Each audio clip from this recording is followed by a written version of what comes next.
Well, it was a good night for Paris Saint-Germain fans. For the very first time in so many years, they've been able to make the UEFA Champions League final. We'll show you highlights of how it all happened. And also tonight, there's another semi-final. Bayern Munich can they also get to the finals and play Paris Saint-Germain time will tell as they come up against French side Olympique Lyon. But we have to start here on a local scene, and the Ghana FA has taken steps to ensure the spread of the coronavirus is curtailed at the camps of the Black Princesses and Maidens. Now, yesterday, it was confirmed 7 players had contracted the virus after testing. Now, the 7 have since been isolated and are receiving treatment with their contact tracers also in quarantine. There is more in the following report. About 80 footballers and technical team members were tested for COVID-19 following the president's decision to ease restrictions for the 2 female national teams, the Black Princesses and Maidens, to assemble for their international assignments. The testing was a requirement as one of the protocol measures to avoid the spread of the coronavirus pandemic. Following the test, the team moved to camp in Cape Coast, awaiting their result. Communications Director of the Ghana Football Association, Henry Asante Chum, speaking to Joy Sports, revealed some members of the team have tested positive for the COVID. On Friday, the teams assembled in Cape Coast, and now because it has become mandatory for the players and the staff to undergo coronavirus test, all of them went through that particular test. 31 Black Princesses players and then 30 Black Maidens players, and then their officials. In all, we had over 80 players undergoing the test, over 80 people undergoing the test. So the technical team took a decision not to train until the results come out. Okay.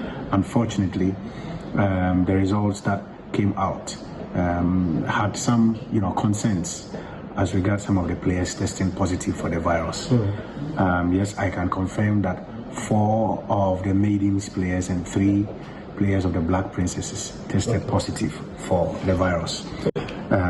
Fortunately, because we worked with the Ghana Health Service and the COVID-19 task force, immediately when the results came out, the 7 players were actually quarantined. Despite the number of players tested positive, the GFA has decided that the team will continue preparations. However, those tested positive have been isolated as well as their contact. The discussions we have had with the technical team this morning, they want to give themselves at most 2 weeks.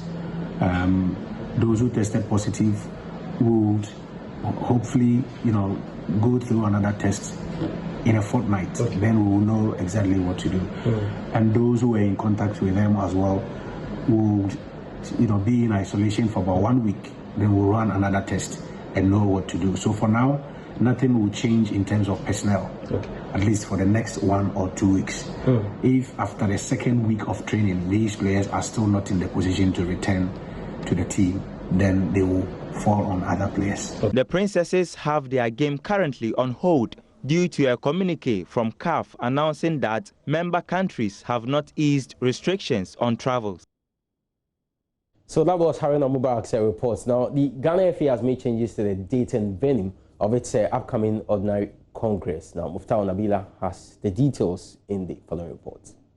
Just as it has become the new normal holding conferences electronically due to the COVID-19 outbreak, the GFA leadership had found it prudent to engage its members through the medium come August 27, 2020. The GFA looked to be going ahead with the decision for the Congress format despite strong opposition for it to be held in person as usual until Ghana President Nana Addo Dankwa Akufo-Addo's latest update on COVID-19 restrictions last Sunday. In a letter signed by the Secretary General Prosper Harrison Addo communicating a new date and venue, the GFA admitted the departure from the earlier announced virtual conference has been due to the lifting of restrictions by the President. Portion of the letter read, and I quote, "Kindly be informed that pursuant to Article 31(2) of the GFA Statutes 2019, the Executive Council has fixed Tuesday, September 1, 2020 at 9:00 a.m. in the forenoon as the date and time for the 26th Ordinary Congress, and the GFA Technical Center, Ghana Soccer Center of Excellence, Pram as the venue for the Congress. September 1 also happens to be the date the Court of Arbitration for Sport has communicated to parties in relation to the disqualification disqualification of Wilfred Osei-Kweku from contesting the 2019 GFA presidential elections as the date they will be awarding his decision.